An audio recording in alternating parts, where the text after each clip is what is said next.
नमस्कार मित्रांनो. काल आपण सुरुवात केलेली होती oesophagus to large intestine. Actually आपल्याला एका लेक्चरमध्ये कव्हर करायचं होतं, परंतु एक तासापेक्षाही जास्त वेळ त्याला गेला. त्याच्यामुळे आपण याला पार्ट सेकंड मध्ये लेक्चरचा पार्ट सेकंड बनवत आणि त्याच्यामध्ये लार्ज आणि स्मॉल इंटेस्टाईन हे दोन इंटेस्टाईन याच्यामध्ये कम्प्लिटली आपण डिस्कस करू. ठीक आहे. लास्ट लेक्चरमध्ये काय काय झालं आपलं, आपण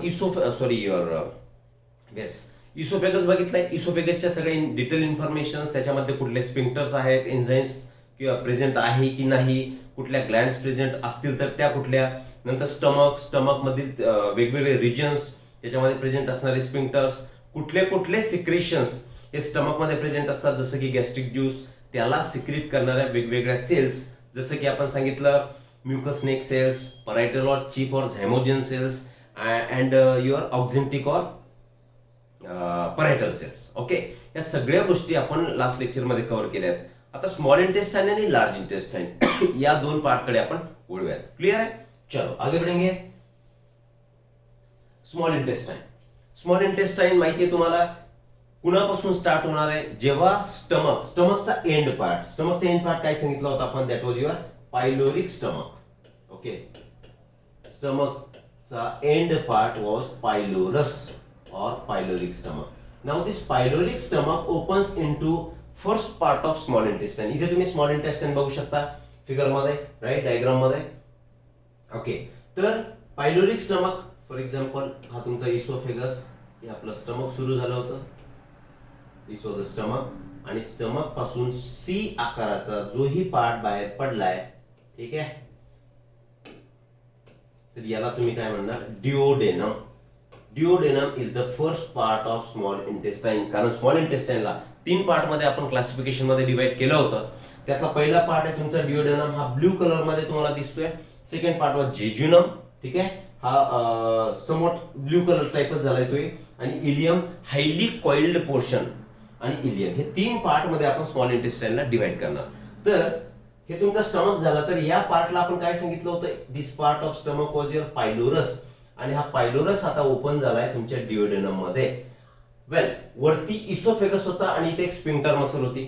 लास्ट लेक्चर तुम्हाला आठवत असेल तर या स्पिंक्टरला तुम्ही कुठला स्पिंक्टर बोलले होते, याला we had called it as a cardiac sphincter. त्याला लोअर इसोफेजियल स्पिंक्टर सुद्धा आपण बोललो. ओके, तर हा कार्डियक स्पिंक्टर आहे. आणि पायलोरस एंड झाल्यानंतर आता स्टमक, जेव्हा डायजेशनची प्रोसेस सुरू होणार, तर स्टमकचे जे कंटेंट्स असतील ते स्टमक मध्येच राहायला हवेत. बिकॉज 4 to 5 hours हे फूड कुठे स्टोअर केलं जाणार, for digestion purpose in the stomach मध्ये काय असणार, ते 4 ते 5 तास असणार. सॉरी, तेव्हा हे सुद्धा स्पिंक्टर बंद असायला हवं, आणि हे ओपनिंग सुद्धा बंद असायला हवं. कारण या स्टमक मध्ये जो आपण हायली ऍसिडिक पार्ट बघितला होता, दॅट वॉज युअर काइम, आणि त्याचा pH normally according to NCERT किती आहे, 1.8. ठीक आहे, हा 2.53 पर्यंत सुद्धा असू शकतो. इन शॉर्ट, या काइमचा जो पीएच असणार आहे, that pH is your strongly acidic pH is there. ठीक आहे. ओके, मग हा काइम हळूहळू या स्मॉल इंटेस्टाइन मध्ये एंटर करायला हवा. त्याच्यामुळे ते एक स्पिंक्टर मसल इथे प्रेझेंट आहे, and that sphincter is called as pyloric sphincter. त्या स्पिंक्टरला तुम्ही काय म्हणणार, पायलोरिक स्पिंक्टर म्हणणार. क्लिअर? मग पायलोरिक स्पिंक्टर मधून आता ही काइम हळूहळू काय होणार, हे ओपन होणार, आणि याच्यामधून स्टमकचे जे कंटेंट आहेत ते डिओडेनम मध्ये येणार.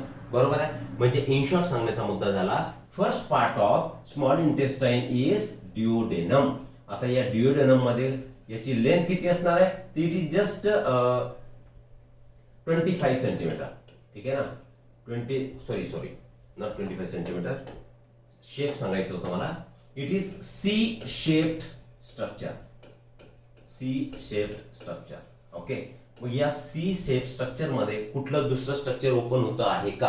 कारण तुम्हाला माहिती आहे, हा तुमचा स्टमक, आणि स्टमकच्या पुढे जी पोझिशन असणार ती कुणाची असणार आहे, लिव्हर, लार्जेस्ट मेटाबॉलिक ऑर्गन. आणि या लिव्हरलाच असोसिएट स्ट्रक्चर, त्याच्या खाली प्रेझेंट असणारं स्ट्रक्चर म्हणजेच काय असेल, तर गॉल ब्लॅडर असणार. आणि तुम्हाला माहिती आहे, लिव्हर मध्ये there is a synthesis of bile juice.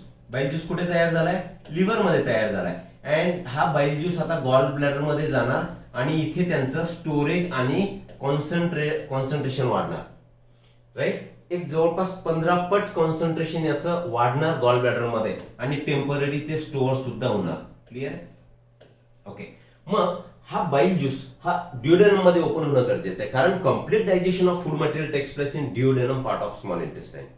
Jejunum आणि ileum this parts are for absorption purpose. ठीक आहे. तर इथे कुठली पोझिशन दिसते तुम्हाला? या पार्ट मध्ये एक लीफ लाईक ग्लँड तुम्हाला दिसणार आहे आणि त्या ग्लँडला तुम्ही काय म्हणणार? पॅनक्रिया. बघू आपण डायग्राम मध्ये.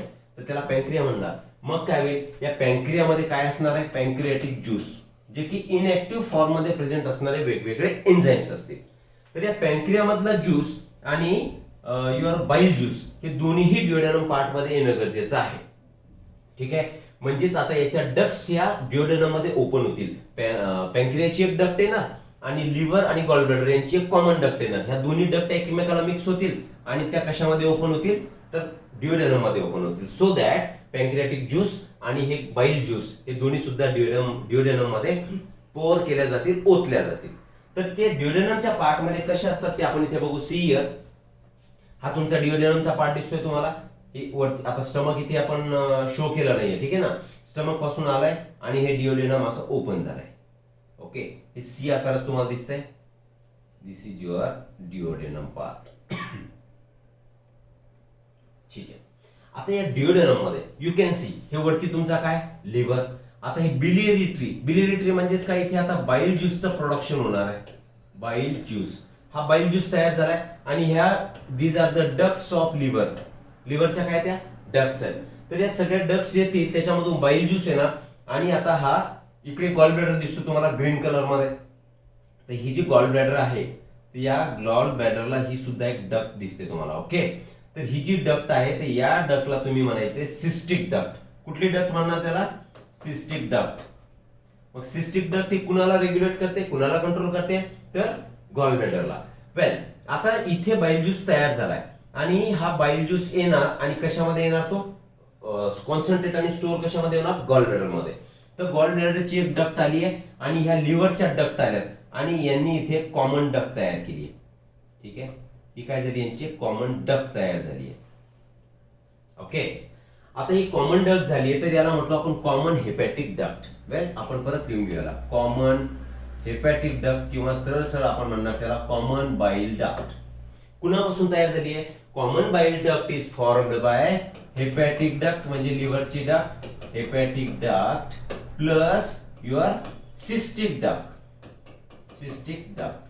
ही सिस्टिक डक्ट कुणाची आहे? तर गॉल ब्लॅडरची आहे. मग कॉमन बाईल डक्ट तयार झाली. ओके. आता हा पार्ट दिसतोय तुम्हाला या सी शेप मध्ये इथे जो प्रेझेंट आहे लीफ लाईक पोर्शन. हा जो लीफ लाईक पोर्शन दिसतो आहे तर या पोर्शनला तुम्ही म्हणणार पॅनक्रिया. ठीक आहे. या पॅनक्रियामध्ये इथे मध्ये जे तुम्हाला दाखवले ब्रांच लाईक अपिअरन्स जे दिसतंय तुम्हाला तर त्याला म्हणणार तुम्ही पॅनक्रियाटिक डक्ट. तर याला बोललो आपण पॅनक्रियाटिक डक्ट.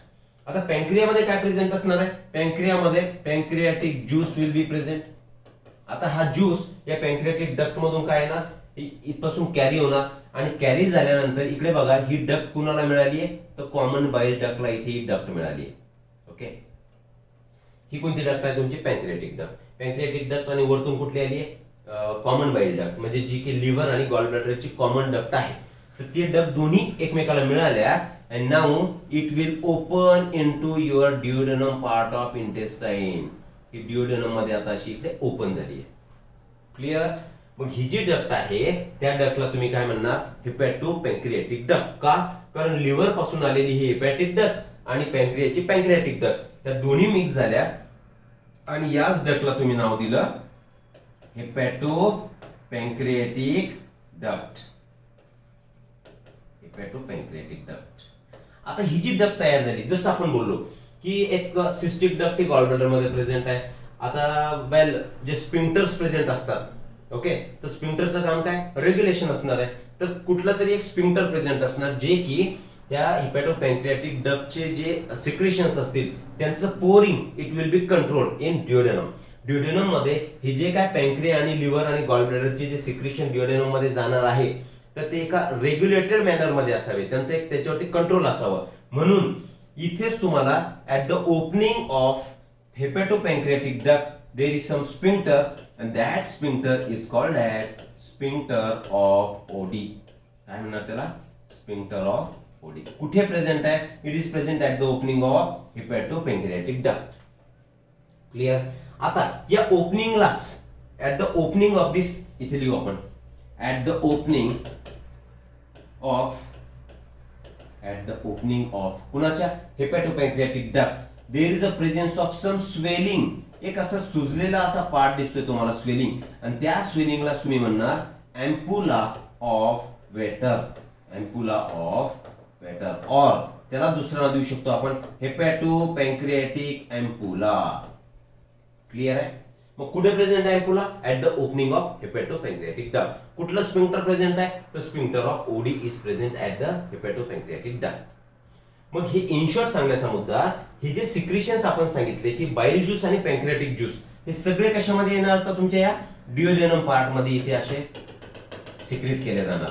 कारण आता हे सगळे इनएक्टिव्ह फॉर्म मधले आहे, इथलं एन्व्हायरमेंट सुद्धा चेंज करायचंय. कारण स्मॉल इंटेस्टाइन मध्ये जे एन्व्हायरमेंट आहे that is alkaline, unlike your stomach. कारण स्टमक मध्ये कुठला आहे? Strong acidic. तर इकडे mild alkaline environment is present, आणि ते जे अल्कलाइन एन्व्हायरमेंट गरजेचं आहे that is for activation of this various enzymes, कारण ते इनएक्टिव्ह फॉर्म मध्ये आहेत. आणि बाईलचं एक फंक्शन काय असणार आहे की इथे इमल्सिफिकेशन होणार आहे. And well alkaline environment provide करणे हे काय काम झालं तर ह्या हेपॅटोपॅन्क्रियाटिक डक्ट मधून येणारं जे सिक्रेशन असेल त्याचं काम असणार आहे. म्हणून this hepatopancreatic duct from liver, gall bladder and pancreas opens into duodenum for complete digestion of food material. Clear आहे? तर हे झालं तुमचं ड्युओडेनमची इन्फॉर्मेशन. मागे जाऊ आपण थोडस. तर हे ड्युओडेनम तुम्हाला कळालंय. सेकंड पार्ट काय दिसतोय तुम्हाला? सेकंड पार्ट इज युअर, हा जो कुठला कलर म्हणतो? ब्ल्यू कलर मध्ये. तर this part is your jejunum. Okay. And last part which is highly coiled, हा जो ग्रीन कलर मध्ये दिसतोय, तर this part is called as ileum. आता याच्यामध्ये एक एक इन्फॉर्मेशन आपल्याला अजून घेणं गरजेचं आहे. जसं बोललो आपण, तर या ड्युओडेनम मध्ये ग्लँड्स आहेत का? कारण स्टमक मध्ये वेगवेगळ्या ग्लँड्स होत्या, ठीक आहे ना, जसे की parietal glands, parietal cell, oxyntic cells किंवा चीफ सेल्स, हेमोजेन सेल, एकच नाव झालंय, आणि म्युकस सेल. सिमिलरली ड्युओडेनम मध्ये सुद्धा याच्या सब म्युकोसा लेअर मध्ये, सब म्युकोसा ऑफ ड्युओडेनम, 4 लेअर तुम्हाला आठवतात? सिरोसा, मस्कुलरिस, सब म्युकोसा आणि म्युकोसा. तर या ड्युओडेनमच्या सब म्युकोसा, जो म्युकोसाच्या आतमध्ये जो लेअर प्रेझेंट आहे, तर there is a glands are present. तर those glands are your Brunner's gland. काय म्हणणार आपण त्याला? Brunner's gland. And what is the function of Brunner's gland of submucosa layer of duodenum? It will release mucus. आपण already बोललो last lecture मध्ये, sorry, there is a presence of neck cells, mucus cells through the alimentary canal. म्हणजे तुमच्या oesophagus मध्ये सुद्धा आहे, stomach मध्ये आहे, ड्युओडेनम पार्ट मध्ये आहे, स्मॉल इंटेस्टाइन मध्ये आहे, लार्ज इंटेस्टाइन मध्ये सुद्धा आहे. फक्त वेगवेगळ्या ठिकाणी त्याचे फंक्शन्स थोडेसे चेंज होतील. चेंज होतील म्हणजे काय? जसं की ड्युओडेनम मध्ये, सॉरी, इसोफेगस, इसोफेगस मध्ये ह्या म्युकसचं काम काय असणार आहे? फॉर लुब्रिकेशन ऑफ बोलस, ते lubrication of the oesophagus, so that जे प्रोपेल खाली ढकलल्या जाते बोलस फूड मटेरियल इनटू स्टमक, ते कसं होणार? इझी होणार. स्टमक मध्ये म्युकसचं काम काय असणार आहे? कारण स्टमक मध्ये एचसीएल आहे, तर एचसीएल हा स्ट्रॉंग ऍसिड आहे. तर एचसीएल काय करणार की स्टमकचा म्युकोसा त्याला एक्सकोरिएट करणार, म्हणजे त्याला काय करणार? त्याची झीज करणार किंवा तिथे अल्सर तयार करणार. म्हणून एचसीएलचा जो हार्मफुल इफेक्ट आहे त्याच्यापासून वाचवण्यासाठी म्युकस आता त्या म्युकोसा लेअरवरती कोट तयार करणार. म्हणजे एचसीएल ची डायरेक्ट ऍक्शन त्या म्युकोसावरती होणार नाही, म्हणजे फंक्शन थोडंसं चेंज झालंय. ड्युओडेनम मध्ये सुद्धा काय होणार? ड्युओडेनम मध्ये सियर, आता हा वरचा पार्ट काय दिसतोय तुम्हाला? सॉरी, वरचा पार्ट आहे स्टमक. स्टमक मध्ये वातावरण कसं असणार आहे? ऍसिडिक. मग इथे जे काय फूड मटेरियल प्रेझेंट असणार त्याच्यामध्ये ऍसिड मिक्स झालेलं आहे. हेच फूड मटेरियल आता ड्युओडेनम मध्ये येणार, तर त्याच्यामध्ये ऍसिड सुद्धा मिक्स असेल, बरोबर आहे. म्हणजे या पार्ट मध्ये जे फूड एंट्री करणार ते फूड कसं असणार आहे? Acidic food. ठीक. आणि ड्युओडेनम मध्ये आपण सांगितलं की एन्व्हायरमेंट कसं आहे? अल्कलाइन एन्व्हायरमेंट आहे. ओके. तर या अल्कलाइन एन्व्हायरमेंट पासून आणि ऍसिडिक एन्व्हायरमेंट पासून ह्या ड्युओडेनमचा म्युकोजल लेअर वाचवण्यासाठी there is a secretion of mucus. मग इथे सुद्धा तो आता काय करणार? इथे कोटिंग तयार करणार mucus, so that protection is the purpose. Large intestine मध्ये जर तुम्ही म्हणाल तर लार्ज इंटेस्टाइन मध्ये फिकल मॅटर हा डिपॉझिट होणार त्याच्या रेक्टम पार्ट मध्ये. तर तिथे लार्ज इंटेस्टाइन मध्ये म्युकस सिक्रेट होईल so that smoothness lubrication of the large intestine will take place. Large इंटेस्टाइनचं काय होणार लुब्रिकेशन म्हणजे फिकल मॅटर जे वेस्ट मटेरियल जे आहे जे आपण इजेशनच्या प्रोसेसने बाहेर टाकणार तर ते कसं असायला हवं सॉफ्ट असायला हवं फॉर इझी इजॅक्युलेशन म्हणू आपण त्याला किंवा इझी इजेशन बॉडीच्या बाहेर इझिली जावं म्हणून ते लुब्रिकेट होणार. इन शॉर्ट सांगायचा मुद्दा म्युकसचा जो पर्पज आहे वेगवेगळ्या पार्ट मध्ये हा वेगवेगळा असणार आहे. ठीक आहे वेल तर डिओडेनम आपण सांगितलं की सबम्युकोसामध्ये ब्रुनस ग्लँड प्रेझेंट आहेत त्या सुद्धा काय रिलीज करतात तर म्युकस रिलीज करतात. क्लिअर. आता स्मॉल इंटेस्टाइनच्या पुढच्या पार्ट कडे आपण जाऊ. पुढच्या पार्ट मध्ये आपण सांगू सी हियर याला मी थोडंसं इरेज करतो बघा. ठीक आहे. स्मॉल इंटेस्टाइन जो आहे तर या स्मॉल इंटेस्टाइन मध्ये वेगवेगळ्या ठिकाणी अशा डिफ्यूज एंडोक्राइन ग्लँड्स प्रेझेंट असतील म्हणजे सगळीकडे एंडोक्राइन ग्लँड अशा पसरलेल्या असणार आहेत. ओके स्मॉल इंटेस्टाइन मध्ये सर्व भागामध्ये. परंतु जेव्हा हा ग्रीन पार्ट तुम्हाला इलियम दिसतोय तर इलियम मध्ये याचे असे ऍग्रिगेशन होणार. ठीक आहे. हे लिम्फोइड टिश्यू आहेत लिम्फ टिश्यूज आहेत त्यांचं ऍग्रिगेशन होणार आणि वेगवेगळ्या ठिकाणी ileum part particularly ileum part बद्दल बोलतोय आपण पॅचेस तयार होतील आणि त्या पॅचेसला आपण नाव देणार पेयर्स पॅचेस. रोल कशामध्ये येणार याचा इम्युनिटी मध्ये रोल येणार म्हणजे Peyer's patches are present in in a ileum part of small intestine. Otherwise lymphoid tissue just scattering ते डिफ्यूज एंडोक्राइन ग्लँड आपण त्याला म्हणू. ठीक आहे. डिफ्यूज्ड एंडोक्राइन ग्लँड्स आणि ज्या क्लस्टर झाला त्यांचा पॅचेस तयार झाले आणि त्या पॅचेसला आपण बोललो पेयर्स पॅचेस. कुठे ileum part of small intestine. ठीक. आता स्मॉल इंटेस्टाइन मध्ये एक स्पेशल स्ट्रक्चर प्रेझेंट असतात ते आपण आता पुढे बघू. दिस इज स्मॉल जसं की आपण बोललो वॉल लेअर ऑफ स्टमक. स्टमकचे वॉल लेअर कुठले होते सांगा मला आठवतात तुम्हाला. स्टमकचे वॉल लेअर जे होते कॉमन वॉल लेअर सगळीकडे प्रेझेंट आहेत तर सगळ्यात आउटर साइडला सगळ्यात आउटर साइडला कुठला लेअर होता आपला सिरोसा. ठीक आहे. सिरोसा नंतर जस्ट अ सेकंड सिरोसा नंतर त्याच्या आतमध्ये लेअर होता मस्क्युलरिस. याचं सेपरेटली हे लेअर्स आपल्याला स्टडी करायचे. त्याच्या आतमध्ये कुठला होता सबम्युकोसा आणि innermost layer was your mucosa. ठीक आहे. स्टमक मध्ये ज्या वॉल बनलेल्या आहेत तर त्या वॉल मध्ये ज्या वेगवेगळे मसल फायबर्स प्रेझेंट होते किंवा मसल्स प्रेझेंट होत्या तर त्या मसल्स कुठल्या प्रेझेंट होत्या एक तर लॉन्जिट्युडिनल ओके नंतर सर्क्युलर आणि इनर मोस्ट जे होत्या स्टमकच्या केसमध्ये बोलतोय आपण इट वॉज युअर ऑब्लिक. वरती लिहून घेऊ आपण स्टमकच्या केसमध्ये हे वेगवेगळ्या टाईपच्या मसल्स प्रेझेंट होत्या. इंटेस्टाइन मध्ये हा oblique layer will remain absent म्हणजेच in intestine only longitudinal and your circular muscles will be present. हे दोनच मसल प्रेझेंट असतील. लक्षात ठेवायचं according to NEET point of view. विचारू शकते की एलिमेंटरी कॅनलच्या कुठल्या पार्ट मध्ये तुम्हाला लॉंगिट्युडिनल आणि सर्क्युलर किंवा ऑब्लिक ह्या मसल कुठे कुठे सापडतात तर तुम्हाला प्रिसाइजली माहित असायला हवं. ओके तर इंटेस्टाइन मध्ये हे मसल लेअर प्रेझेंट आहेत. ठीक आहे. अजून आपण सांगितलं याचा जो म्युकोसा लेअर आहे म्युकोसा लेअर मध्ये काय काय प्रेझेंट असतात तर म्युकोसा लेअर्स मध्ये फोल्ड प्रेझेंट असतील. याच फोल्ड स्टमकच्या केसमध्ये जर तुम्ही बोलले स्टमकच्या केसमध्ये म्युकोसाच्या ज्या फोल्ड होत्या त्या फोल्डला तुम्ही काय म्हटले होते रुगे. ठीक आहे ना. लास्ट लेक्चर मध्ये डिटेल आपण त्याला बघितलंय. रुगे प्रेझेंट होते आणि म्युकोसामध्ये ग्लँड्स सुद्धा प्रेझेंट होत्या जसे पायलोरिक फंडिक आणि कार्डियक रिजन मध्ये. कार्डियक ग्लँड्स फंडिक ग्लँड आणि पायलोरिक ग्लँड्स तीन ग्लँड्स प्रेझेंट होते आणि त्यांचे गॅस्ट्रिक ज्यूस आणि म्युकस सिक्रेट करणे हे फंक्शन्स होते. सिमिलरली हा जो इंटेस्टाइनचा जो म्युकोसा आहे म्युकोसा ऑफ इंटेस्टाइन त्याच्यामध्ये फोल्ड प्रेझेंट असतील आणि त्या फोल्ड्स म्हणजे काय फिंगर लाईक प्रोजेक्शन्स आणि त्या फिंगर लाईक प्रोजेक्शन्स ज्या आहेत त्यालाच आपण आता काय म्हणणार विलाय. आणि या विलायला लाइनिंग करणाऱ्या ज्या सेल असतील सेल्स लाइनिंग विलाय तर त्यांच्यापासून एक स्ट्रक्चर तयार होणार आणि त्या स्ट्रक्चरला आपण बोलणार मायक्रोविलाय. डायग्राम मध्ये बघूत आपण. ठीक आहे ना. या विलाय आणि मायक्रोविलाय हे जे पार्ट आहेत तर यांचं फंक्शन काय to increase the area of absorption म्हणजे ऍब्झॉर्प्शन एरिया इन्क्रीज करणे is the function of villi and मायक्रोविलाय.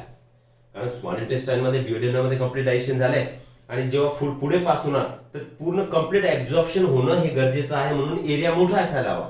And that is why this modifications in the mucosa of small intestine take place. कुठले modification आहे? एक तर त्याच्यामध्ये विलाय present आहे, विलायला lining करणारे जे सेल्स आहेत त्याच्यामध्ये काय प्रेझेंट आहे तर मायक्रोविलाय. दोन्हीमुळे ऍब्झॉर्प्शन एरिया हा काय होणार वाढणार. ठीक आहे, इकडे बघू आपण.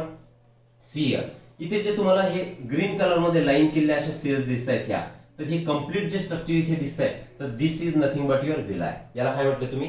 विलाय. या विलायला लाइनिंग करणाऱ्या ह्या ज्या सेल्स दिसत आहेत सेल्स, तर याच्यापासून मायक्रोविलाय तयार होणार. नेक्स्ट डायग्राम मध्ये आपण ते बघू. क्लिअर आहे? राईट. तर विलायचं इथे जे सेंटर पार्ट दिसतोय तुम्हाला याला क्रिप्ट म्हणणार. क्रिप्ट म्हणजे खाच. इथे खाच दिसते आहे. ओके, तर ही जी खाच आहे तर यालाच म्हणायचं क्रिप्ट ऑफ लिबरकोन. काय म्हणायचं? Crypts of Lieberkuhn. या क्रिप्ट मध्ये वेगवेगळ्या ग्लँड्स प्रेझेंट असणार आहेत. ओके, तर या क्रिप्ट मध्ये काय प्रेझेंट असतील तर ग्लँड्स प्रेझेंट असतील. तर कुठल्या ग्लँड्स प्रेझेंट असतील आपण याला 3 सेल्स मध्ये डिवाइड करू. एक तर कुठली सेल असेल? एपिथेलियल सेल प्रेझेंट असणार.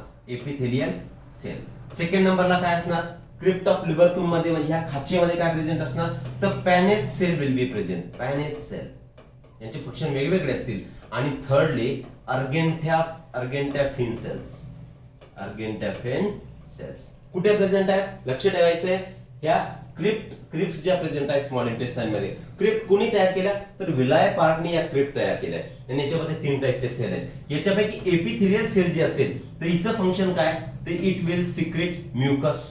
म्युकस सिक्रेट करणे is the function of epithelial cell which is present in the crypts of Lieberkuhn which is made by villi. नंतर पॅनेज सेल असेल तर डायजेस्टिव्ह ज्युसेस, डायजेस्टिव्ह ज्यूस तयार करणे आणि ह्या डायजेस्टिव्ह एन्झाईम जे असतात यांची अँटीबॅक्टेरियल ऍक्शन सुद्धा असणार. अँटीबॅक्टेरियल एन्झाईम सुद्धा यांच्यामध्ये काय होणार रिलीज होणार. कोणत्या सेलमध्ये? पॅनेज सेलमध्ये. Okay, argentaffin cell probably argentaffin सेलचं काम आपण खरं तर लास्ट लेक्चर मध्ये बघितलंय की it will differentiate in various types of cell, जसं की जी सेल गॅस्ट्रिन सिक्रेट करणाऱ्या, डी सेल सोमॅटोस्टॅटिन सिक्रेट करणाऱ्या आणि ECL cell enterochromaffin like cells well ज्याच्यापासून सिरोटोनिन आणि हिस्टामाइन हे रिलीज झाले होते. तर प्रोबेबली हे हार्मोन रिलीज करत असावे. तर हे वेगवेगळ्या काय सेल्स प्रेझेंट आहेत. कुठे तर क्रिप्ट्स मध्ये. ठीक आहे, काय काय बघितलं आपण स्मॉल इंटेस्टाइन मध्ये? स्मॉल इंटेस्टाइन मध्ये आपण सांगितलं diffuse patches of endocrine glands are present आणि त्यांचं ऍग्रिगेशन इलियम मध्ये होणार. त्याला पेयर्स पॅचेस आपण बोललो. या क्रिप्ट्स ज्या तयार झाल्या त्या क्रिप्ट कुणामुळे तयार झाल्या? Finger like projection. Finger like projections त्याला म्हटलं आपण विलाय. विलायवरती ज्या सेल्स दिसतात मायक्रो विलाय, तर ते पुढे बघू आपण. सी हियर, हे जे स्ट्रक्चर हे दिसत आहे तुम्हाला विलाय. ओके, तर विलायचं एक मॅग्निफाईड फॉर्म आपण इथे घेतलाय. तर ह्या विलायला लाइनिंग करणारे ऍक्च्युअली सेल्स आहेत. ओके ना, तर त्याच्याच मध्ये सी हियर याला म्हटलं आपण क्रिप्ट ऑर ल्युमेन.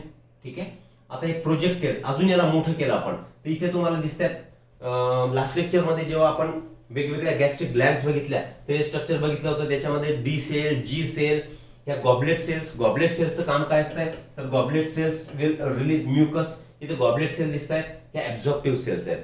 याचाही या सेलचा इथे जे तुम्हाला कॉल्युमिनर सेल दिसत आहेत याचा मॅग्निफाईड फॉर्म जर तुम्ही घेतला तरी it look like somewhat like this. Okay, तर हे स्ट्रक्चर कसं आहे तर इथे याला असे स्ट्रक्चर तयार झाले आणि याच स्ट्रक्चरला आता आपण काय बोलणार? मायक्रोविलाय बोलणार. कुणाच्या सेल्स आहेत त्या? Cells lining villi. ही villi. See here, this is villi. याला लाईन केलेल्या ह्या सेल्स आहेत आणि या सेल्स अशा दिसतात आणि ज्याच्यावरती काय प्रेझेंट आहेत असे प्रोजेक्शन्स प्रेझेंट आहेत आणि त्यालाच तुम्ही बोलले मायक्रोविलाय. क्लिअर दिस? म्हणजे विलाय आणि मायक्रोविलाय. तर फंक्शन काय झालं यांचं? To increase the area of absorption of food. Right. Well, अजूनही वेगवेगळे स्ट्रक्चर याच्यामध्ये प्रेझेंट आहे. लास्ट डायग्राम चला, ही एनसीईआरटी मधील डायग्राम आहे. याच्यामध्ये तुम्हाला ब्लू कलर मध्ये दिसतात. तर ब्लू कलर मध्ये काय दिसतात? वेन्स. ओके, रेड तसाही ब्लू कलर हा काय इंडिकेट करतो की इट कॅरीज डीऑक्सिजनेटेड ब्लड, मग याला व्हेन म्हणा. आणि इथे आर्टरी, रेड कलर म्हटला की ऑक्सिजनेटेड ब्लड आणि तिथे आर्टरी सुद्धा दिसतात. तर या विलायमध्ये there is a entrance for your veins and arteries. त्याला प्रवेश करण्यासाठी इथे जागा आहे आणि त्याच्याही मध्ये इथे तुम्हाला एक ब्रांच पॅटर्न दिसतोय येलो कलरचा आपण इथे दाखवतोय. तर हे येलो कलरचा जो पार्ट इथे आतमध्ये शिरलेला आहे दिस पार्ट इज कॉल्ड ॲज लॅक्टिल. याला काय म्हणणार तुम्ही? लॅक्टिल, लॅक्टो व्हाईट. नॉर्मली फॅटचा जो कलर असतो तर fat is white in colour, बरोबर की नाही? वेल, आता फॅट ऍब्झॉर्प्शन करणे that is the function of its lacteal. लॅक्टिलचं काम काय? Fat absorption. लक्षात ठेवायचं, नॉर्मली फॅट हे ऍब्झॉर्ब होत नाही. फॅटला जर ऍब्झॉर्ब व्हायचं असेल तर कुठे लिहावं? आता इथे लिहू आपण. फॅट अगोदर काय होणार? फॅटचं होणार इमल्सिफिकेशन. कुठली प्रोसेस होणार? इमल्सिफिकेशन. इमल्सिफिकेशन होणे म्हणजे त्याचे छोटे छोटे ग्लोब्युलर स्ट्रक्चर तयार होणे. आणि हे इमल्सिफिकेशन करण्याचं काम कोणाचं आहे? तर it is the function of your बाईल ज्यूस. जो गॉल ब्लॅडर आणि लिव्हर यांच्यामधल्या कॉमन बाईल डक्टनी जो ड्युओडेनम पार्ट मध्ये बाईल ओतला, पोर केला, तर तिथे काय होणार? कशासाठी केलाय? तर फॅटचं इमल्सिफिकेशन करण्यासाठी. कन्सिडर करा हे फॅट ब्रेकडाऊन झालं आणि असे ग्लोब्युलर व्हेसिक्युलर स्ट्रक्चर यांचे तयार झाले. हे जे तयार झालेले स्ट्रक्चर आहे या स्ट्रक्चरला तुम्ही म्हणणार मिसल्स. काय म्हणणार? मिसल्स. आता हे मिसल्स सुद्धा ऍब्झॉर्ब होत नाहीत ब्लड मध्ये, ठीक आहे ना? मग या मिसल्सला याच्यावरती एक कोटिंग तयार होणार. हे ग्रीन कलर मध्ये दाखवतो, हे कोटिंग झालंय. तर हे जे कोटिंग आहे तर हा प्रोटीनचा कोट याच्यावरती तयार झालाय, प्रोटीन कोट. आता हे जे micelle coated with protein, this structure will be called as chylomicron. याला तुम्ही काय म्हणणार? Chylomicron. Now this chylomicron will be absorb in the lacteals आणि त्याच्यामुळे त्याचा कलर येलो दिसतोय तुम्हाला, ठीक आहे ना? म्हणजे इन शॉर्ट हे जे लॅक्टिल प्रेझेंट आहेत in the pits of your villi, तर त्यांचं फंक्शन काय असणार? तर absorption of fat in a blood. ठीक. तर हे झाले विलाय, मायक्रोविलाय. त्या विलायमध्ये प्रेझेंट असणाऱ्या arteries, veins, then your capillaries आणि लॅक्टिल. ठीक आहे. स्मॉल इंटेस्टाइन बद्दल फंक्शन कळालं तुम्हाला. इलियम सगळ्यात जास्त ऍब्झॉर्प्शन जे होणार, तर most of the absorption will take place मागे जावं लागेल. ठीक आहे. ह्या इलियम पार्ट मध्ये most of absorption of food takes place. Most of absorption of food takes place in ileum part. Clear? हे झाले आपल्या इंटेस्टाइन बद्दलच्या सगळ्या इन्फॉर्मेशन्स. एक लक्षात ठेवायचं आहे, complete breakdown of food material is going to take place in your duodenum part आणि maximum absorption will take place in a ileum part of small intestine. Diffuse endocrine glands ज्या present आहेत त्या सगळ्या intestine मध्ये present आहेत. फक्त त्यांचे ऍग्रिगेशन जे होणार त्याला आपण म्हणणार Peyer's patches which will be present in your ileum part of small intestine. ठीक, राईट. नंतर आपण सांगितलं क्रिप्स मध्ये वेगवेगळे एन्झाइम्स सेल्स प्रेझेंट आहेत. Epithelial cell, Paneth cell, argentaffin cells. त्यांचे फंक्शन सुद्धा आपण इथे बघितले. तर दीज आर द लेयर सुद्धा आपण बघितले. कोणत्या दोन टाईपच्या मसल्स प्रेझेंट आहेत? पुढे असावं. येस, कुठल्या मसल्स आहेत? तर एक तर लॉन्गिट्युडिनल मसल्स आणि circular muscles are present in the small intestine. ठीक आहे. आणि म्युकोसाचं जे कन्व्हर्जन झालं होतं तर त्याला आपण बोललो विलाय, आणि विलायला लाइनिंग करणारे जे सेल त्याच्यापासून तयार झाले मायक्रोविलाय. ठीक. वेल, तर ह्या सगळ्या इन्फॉर्मेशन स्मॉल इंटेस्टाइन. आता आपण जाऊ लार्ज इंटेस्टाइन कडे. Large intestine. लार्ज इंटेस्टाइन आपण याला का म्हटलो? याची डायमीटर कन्सिडर करून. Diameter of this part of intestine is more. Diameter is more and that is why we called it as large intestine. ठीक आहे. आता इंटेस्टाइनचा लास्ट पार्ट कुठला होता मला सांगा? Last part of small intestine. Last part of small intestine हा part कुठला होता? That was your ileum. म्हणजेच आता इलियम कशामध्ये ओपन होणार? लार्ज इंटेस्टाइन मध्ये ओपन होणार. Again, well, one more thing. Small intestine बद्दल एक गोष्ट सांगण्याची एक शिल्लक राहिली. स्मॉल इंटेस्टाइन मध्ये जे फूड आलं होतं, ठीक आहे, तर स्मॉल इंटेस्टाइन मध्ये कुणी एंट्री केलं होतं? त्या फूडला आपण काय म्हटलं होतं? काईम. हे काईम कसं होतं? ऍसिडिक. कुठे तयार झालेलं होतं? तर crime was present in stomach. ठीक. हे काईमने एंट्री केली स्मॉल इंटेस्टाइन मध्ये, आणि या स्मॉल इंटेस्टाइन मध्ये आल्यानंतर हे आपण लिहू, इथे काईम लिहितो मी, याला काईम प्लस त्याच्यामध्ये काय मिक्स झालाय? आता बाईल ज्यूस मिक्स झालाय, प्लस त्याच्यामध्ये अजून काय मिक्स होणार? पॅन्क्रियाटिक ज्यूस सुद्धा मिक्स होणार. म्हणजे बाईल ज्यूस, पॅन्क्रियाटिक ज्यूस, त्याच्यासोबत म्युकस सुद्धा मिक्स होणार. आणि हे जे टोटल स्ट्रक्चर झालंय, कम्प्लीट स्ट्रक्चर, तर या सेमी लिक्विड स्ट्रक्चरला आता तुम्ही म्हणणार काईल किंवा chyle. Semi liquid in small intestine. Clear आहे? ही एक इन्फॉर्मेशन बाकी होती. चला पुढे जाऊ. Large intestine. आता इलियम लार्ज इंटेस्टाईन मध्ये ओपन होणार. लार्ज इंटेस्टाईनचा first part of large intestine is your caecum. काय असणार आहे? सिकम. म्हणजेच ileum will open into caecum, right? इथे बघू शकतो आपण हा जो पार्ट दिसतोय तुम्हाला पिंक कलर मध्ये, दिस वन, तर या पार्टला तुम्ही म्हणा इलियम, स्मॉल इंटेस्टाईनचा लास्ट पार्ट. तर हे इलियम याच्यामध्ये ओपन झालाय आणि ही जी तुम्हाला इथे इंटरनल व्ह्यू इथे दाखवलाय बघा, तर हा जो पार्ट दिसतो वाईड झालेला पार्ट, तर this part is your caecum part. सिकमला तुम्ही कसं डिफाइन करणार? This is a blind sac. हे ब्लाइंड सॅक आहे, हे पिशवी सारखं एक स्ट्रक्चर आहे, एक बॅग सारखं स्ट्रक्चर आहे, which is a blind at it's end. आणि त्याच्याच पासून अद्वेल इलियम आणि सिकम यांचं जे ओपनिंग आहे सियर, तर इथे काहीतरी प्रेझेंट असणार, एक वॉल. कारण इलियमची जी काईल आहे ती आता वेस्ट, त्यातला ऍब्झॉर्प्शन तर कम्प्लीट झालं, ही आता तुमच्या कोलन मध्ये एंट्री करणार वेस्ट मटेरियल. तर इथे सुद्धा there is presence of some wall, आणि त्या वॉलला तुम्ही म्हणणार इलिओसिकल वॉल. नाव काय दिलंय? इलियम आणि सिकम यांच्यामधली जी वॉल आहे त्याला इलिओसिकल वॉल बोलले आपण. ठीक आहे, ती झाली इलिओसिकल वॉल. आता थोडस खाली जर आला आपण, हे काय दिसतंय तुम्हाला? This is caecum part, bag like part. तर याच्या 1-2-3 सेंटीमीटर जर तुम्ही खाली आले तर इथे तुम्हाला एक वर्म लाईक स्ट्रक्चर, कशासारखं स्ट्रक्चर दिसतंय? वर्म, एखादा किड्यासारखं, for example worm like structure.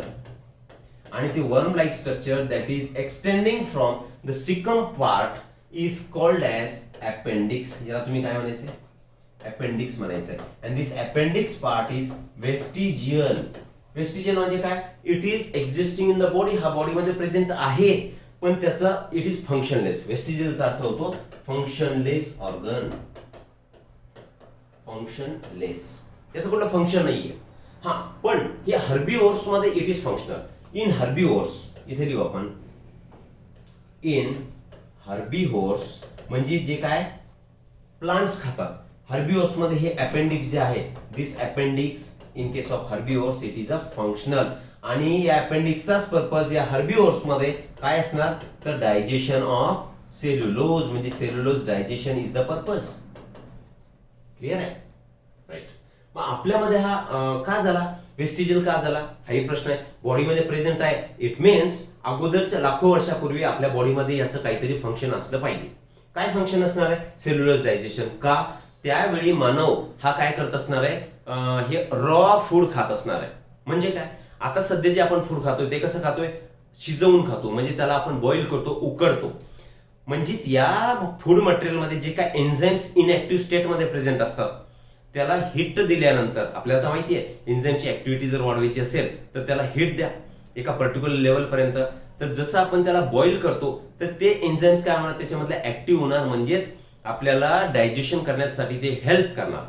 मग आता जर तसं आपण फूड खातो तर या ऑर्गनचा आपल्याला काही उपयोग आहे का? नाही. That is why it has become vestigial, functionless in case of human being. Okay, मग हा वेस्टिजियल आहे. नॉर्मली याची लांबी किती असते अपेंडिक्सची? It is 2 to 20 centimetre in length. इतकी याची लांबी असणार आहे. आणि बऱ्याच वेळा अपेंडिक्सची जर जास्त ग्रोथ झाली देन इट कॉजेस स्टमक एक. पोटदुखीचा खूप जास्त प्रचंड प्रॉब्लेम तुम्हाला होतो. That is Y sometimes it is removed surgically. Surgery तुम्ही करणार, त्याला काढून टाकणार. आता तसाही तो फंक्शनलेस आहे. मग अपेंडिक्स जर काढून टाकला तर आपल्याला काही प्रॉब्लेम होणार का? अजिबात प्रॉब्लेम होणार नाही. One more thing about caecum. Caecum it harbours micro organisms.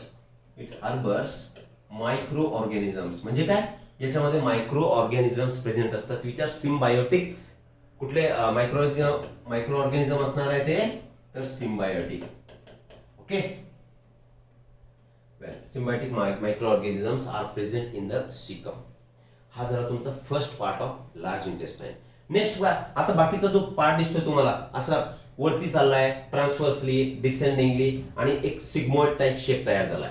तर सिकम नंतरचा सेकंड जो पार्ट असणार आहे, तर सिकम नंतरचा जो पार्ट आहे तर त्याला तुम्ही म्हणणार कोलॉन. पहिला पार्ट आपण बघितलं caecum, second part is colon. या कोलॉनला सुद्धा आपण 4 पार्ट मध्ये डिवाइड करणार. एक असणार ascending colon, ascending colon. Second जो आडवा जाणारा आहे त्याला म्हणणार तुम्ही ट्रान्सव्हर्स कोलॉन. नंतर descending colon and lastly sigmoid colon. Classification बघते वेळी आपण ही गोष्ट बघितली होती, सिग्मॉइड कोलॉन. ठीक.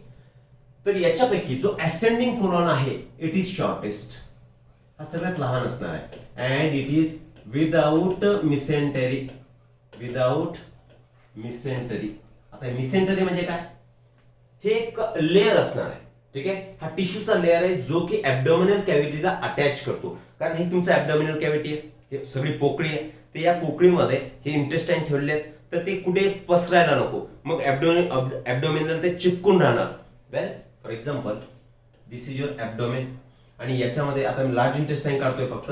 हे तुमचा हा लार्ज इंटेस्टाईन इकडेही चाललाय, हा खाली येतोय डिसेंडिंग कोलॉन आणि इकडे येईल तुमचा सिग्मॉइड कोलॉन. या कोलॉनला म्हणा तुम्ही असेंडिंग कोलॉन, हा ट्रान्सव्हर्स कोलॉन, हा descending colon and this is sigmoid colon. ठीक. आता हे ऍब्डोमेन आहे, हे काय तुमचं ऍब्डोमेन. ठीक आहे. ऍब्डोमेनचे हा ऍब्डोमेनचा लेअर झालाय तर हे याला असे अटॅच असणार आहे बघा इथे. ठीक आहे. या पार्टला तुम्ही मिसेंटरी म्हणायचं, की जी मिसेंटरी तुमच्या असेंडिंग कोलॉन मध्ये काय असणार, ऍब्सेंट असणार आहे. म्हणजे थोडक्यात it is the layer of tissue which connects intestine with the abdominal layer. ऍब्डोमिनच्या कॅव्हिटीला तो अटॅच करून ठेवतो, त्याला मिसेंटरी म्हणा. वेल जे नॉनव्हेज खाणार आहेत जेव्हा ते गोट कापतात त्यावेळी तुम्ही बघितलं असेल की त्यांना सगळे इंटेस्टाईन एकमेकाला चिपकलेले असतात, तर त्यांना आपण सेपरेट करतो. जो सेपरेट होणारा पार्ट आहे त्याला म्हणायचं मिसेंटरी. ठीक. तर दिस इज युअर मिसेंटरी. कुठे ऍब्सेंट आहे मिसेंटरी? असेंडिंग कोलॉन मध्ये ऍब्सेंट आहे. आता यांचे पर्टिक्युलर कॅरेक्टर सुद्धा आपल्याला बघावं लागतील. काय काय कॅरेक्टर आहे यांच्यामध्ये? यांच्यामध्ये पहिलं character, characteristic of large intestine. Okay. पहिलं कॅरेक्टर यांच्यामध्ये एक स्ट्रक्चर प्रेझेंट आहे that is called as haustra. Second character यांच्यामध्ये टीनिया कोलाय आणि third epiploic appendages. Epiploic appendages. Epiploic appendages म्हणजेच एपिप्लॉइक सांगतोय मी तुम्हाला, हे सगळं आपण बघू. एपिप्लॉइक अपेंडेजेस समजून घ्या. दीज आर फॅट फिल्ड अशी प्रोजेक्शन्स आहेत की ज्यांच्यामध्ये फॅट जमा झालेले आहे. Fat field projections on large intestine. Large intestine projection म्हणजे काय? Suppose this is a surface. या सरफेस मधून आता मी हे समोर बोट असं करतोय, फिंगर्स असे करतोय, म्हणजे हे काय झाले याच्यापासून प्रोजेक्ट झाले, जसे विलाय प्रोजेक्ट झालेले होते फिंगर लाईक प्रोजेक्शन्स. तर फॅट फिल झालेले काही स्ट्रक्चर्स बाहेर पडतील तर ते म्हणजे फॅट, त्याला म्हणणार एपिप्लॉइक अपेंडेजेस. हे तीन कॅरेक्टरिस्टिक आहेत कशाचे? लार्ज इंटेस्टाईनचे. आता हॉस्ट्रा कशाला म्हणायचे? हॉस्ट्रा कशाला म्हणायचे? इथे आपण कसं दाखवलंय बघा इकडे, मी थोडंसं याला परत करेक्ट करतो बघा. एकच स्ट्रक्चर घेऊ आपण. इथे मी याला हे असं काढतोय, हा तुमचा ट्रान्सव्हर्स कोलॉन आहे. काय असणार आहे? आपण सांगितलं की मसलचे फायबर, मसल लेयर्स प्रेझेंट आहेत तुमच्या तिन्ही पार्ट मध्ये. ड्युडेनम मध्ये होते, स्टमक मध्ये होते, small intestine, large intestine. Large intestine मध्ये हे जे एक्सटर्नल मसल फायबर्स जे असतात, एक्सटर्नल मसल फायबर इथे एक्सटर्नल मसल फायबर असे असतात. ठीक आहे ना. तर हे एक्सटर्नल मसल फायबरची लांबी कमी असते. These are short. कसे ते external muscle fibres? These are short muscle fibre. त्याच्यामुळे काय होणार? ते कॉन्ट्रॅक्ट होणार. कळतं तुम्हाला मी काय म्हणतोय? हे एक स्ट्रक्चर आहे असं सेम, आणि याच्या वरती इतक्या भागामध्ये, फॉर एक्झाम्पल इतक्या ते इतक्या भागामध्ये हे जर शॉर्ट मसल फायबर असतील तर ते काय होणार? कॉन्ट्रॅक्ट होणार. मग कॉन्ट्रॅक्ट होऊन असं एक बॅग लाईक स्ट्रक्चर तुम्हाला दिसतंय इथे. इंटेस्टाईन आपण असं दाखवलं का? नाही, इथे असं तो कन्स्ट्रिक्ट झालेला आहे. या ठिकाणी कन्स्ट्रिक्ट झालेला आहे का? कारण एक्सटर्नल मसल फायबर त्यांचे कसे आहेत? शॉर्ट आहेत in comparison to internal muscle fibre. मग त्याच्यामुळे असं एक pouch like, sac like structure तयार झालं, आणि या सॅक लाईक स्ट्रक्चरलाच तुम्ही काय म्हणायचंय? याला म्हणायचं तुम्ही हॉस्ट्रा. ओके. सेकंड थिंग, हे जे तुमचे वेल, आता मला याला इरेज करावं लागेल. राईट.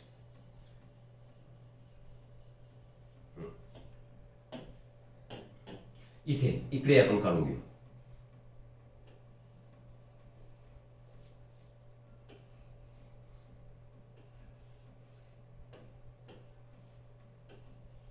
हे असं तुमचं आहे लार्ज इंटेस्टाईन. तर हॉस्ट्रा तुम्हाला समजलं. ठीक आहे. त्यांचं कन्स्ट्रक्शन झालं बॅग लाईक स्ट्रक्चर, त्याला हॉस्ट्रा म्हटले. याच्यामधून असे लॉन्जिट्युडनल फायबरचे बँड्स पास होतात बघा मधून. डायग्राम मध्ये बघूच आपण, असे बँड्स पास होत आहेत. हे लॉन्जिट्युडिनल बँड जे आहेत ते याला तुम्ही म्हणणार टीनिया कोलाई, हे अनदर कॅरेक्टरिस्टिक आहे. ओके. आणि तिसरं सांगितलं आपण की एपिब्लॉइक अपेंडेजेस, त्याला काय म्हणतो fat field projections on the large intestine. Fat field projections म्हणजे काय, त्याला वेगळ्या कलरने घेऊ आपण. For example this yellow colour, असे एक प्रोजेक्शन्स यांच्यावरती प्रेझेंट असतील तर त्याला तुम्ही म्हणायचं एपिब्लॉइक अपेंडेजेस. तर these are 3 characteristic of large intestine. Large intestine मध्ये तुम्हाला काय बघायला मिळणार आहे, म्युकोसा लेअर मध्ये there is a no modification. ठीक आहे. म्युकोसा लेअर मध्ये ग्लँड्स बाहेर येतील, पण glands are simply projections, extensions म्हणू आपण, एक्सटेन्शन्स नाही प्रोजेक्शन्स म्हणू. ग्लँड्स ज्या तुमच्या लार्ज इंटेस्टाइन मध्ये प्रेझेंट असतील, म्युकस ग्लँड प्रेझेंट आहे बरोबर आहे, तर ते सिम्पली काय की त्याचं एक्सटेन्शन झालंय, असं सेपरेट स्ट्रक्चर त्याच्यामध्ये प्रेझेंट नाहीये. Projected structures in the mucosa are called as glands. आणि यांच्यामध्ये जी मोटिलिटी होणार तर यांच्यामध्ये लार्ज पेरिस्टाल्टिक ऍक्शन होणार. ठीक आहे ना, म्हणजे यांच्यामध्ये मसलचं कॉन्ट्रॅक्शन हे जास्त होणार लार्ज इंटेस्टाइन मध्ये. का, कारण आता याचा एंड पार्ट जो असणार आहे that is a rectum. Rectum मध्ये टेम्पररी काय असणार आहे, स्टोरेज ऑफ फिकल मॅटर. तर तिथे strong way of contraction need to spread on the different part of large intestine. या लार्ज इंटेस्टाइनचे असेंडिंग, डिसेंडिंग, सिग्मॉइड आणि तुमचा रेक्टम यांच्यामध्ये strong wave of peristalsis need to be generated. ते neuronal mechanism झालाय. तुम्हाला जाणीव सुद्धा होते, डिफिकेशन जाण्याची पर्टिक्युलर टाइम ठरलेला असतो तेव्हा तुम्हाला पोटामध्ये कळ निघल्यासारखं होतं की yes now it is the time to defecate, right. तर वे ऑफ कॉन्ट्रॅक्शन यांच्यामध्ये मस्क्युलर कॉन्ट्रॅक्शन जास्त होणार. Why, right. आपण पुढे जाऊ. नो, चलो पिछे काय काय सांगितलं आपण. सी हियर, हे टीनिया कोलाई, हे फायबर दिसतात तुम्हाला लॉन्जिट्युडिनल फायबर्स. कुणाच्या मध्ये दिसतात, हॉस्ट्राच्या मध्ये, त्याला म्हटले तुम्ही टीनिया कोलाई. ओके. नंतर हा ट्रान्सवर्स कोलॉन आहे, हा ascending colon, this is descending colon, sigmoid colon. आणि फायनल जो हा पार्ट दिसतो याला म्हणायचं तुम्ही रेक्टम. आणि रेक्टम मधून आता एनल कॅनल आणि हा एनस असणार आहे. ओके. वेल, आपण सांगितलं हॉस्ट्रा, हे पाउच लाईक जे अपिअरन्स दिसतंय त्याचं की एक्सटर्नल मसल फायबर कन्स्ट्रिक्ट झाल्या, कॉन्ट्रॅक्ट झाल्या, म्हणून त्यांच्यापासून जे स्ट्रक्चर तयार झाले ते हॉस्ट्रा. आणि एपिप्लॉइक अपेंडेजेस याच्यावरती आपण मेन्शन केलेलं नाही. म्हणजे ही असं समजून घ्या की हे फॅट फिल्ड प्रोजेक्शन्स या लार्ज इंटेस्टाइन वरती प्रेझेंट असणार आहे. वेल, राईट. अजून लार्ज इंटेस्टाइन बद्दल आपण काय बोलू, अपेंडिक्स झालाय आपला, राईट. तर रेक्टम, रेक्टम मध्ये काय होणार, rectum is a temporary, it is a organ for temporary storage of faecal matter. याच्यामध्ये फिकल मॅटर टेम्पररी स्टोर होणार टिल डिफिकेशन. मग यांच्यामध्ये काय, लार्ज इंटेस्टाइन मध्ये आपण सांगितलं म्युकस ग्लँड्स प्रेझेंट आहे, म्युकस सिक्रेट करतील सो दॅट लार्ज इंटेस्टाइनचा पार्ट हा लुब्रिकेट होणार आणि इझिली डिफिकेशन बॉडीच्या आउट ऑफ होणार.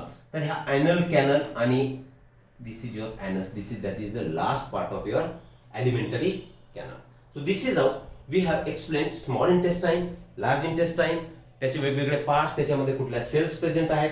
वेल, लार्ज इंटेस्टाइन मध्ये no significant digestion takes place, sorry absorption म्हणू आपण.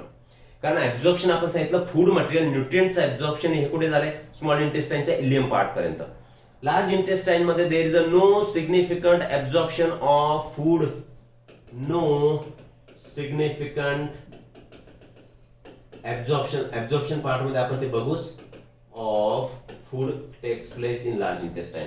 मग लार्ज इंटेस्टाइन मध्ये नॉर्मली काय ऍब्झॉर्ब होणार, तर वॉटर होणार, त्याच्यामध्ये काही मिनरल्स असतील ते ऍब्झॉर्ब होणार आणि सम ड्रग्स हे त्याच्यामध्ये ऍब्झॉर्ब होतील. बघू आपण ऍब्झॉर्प्शन जेव्हा पार्ट सुरू होईल त्यावेळी. ठीक आहे, राईट.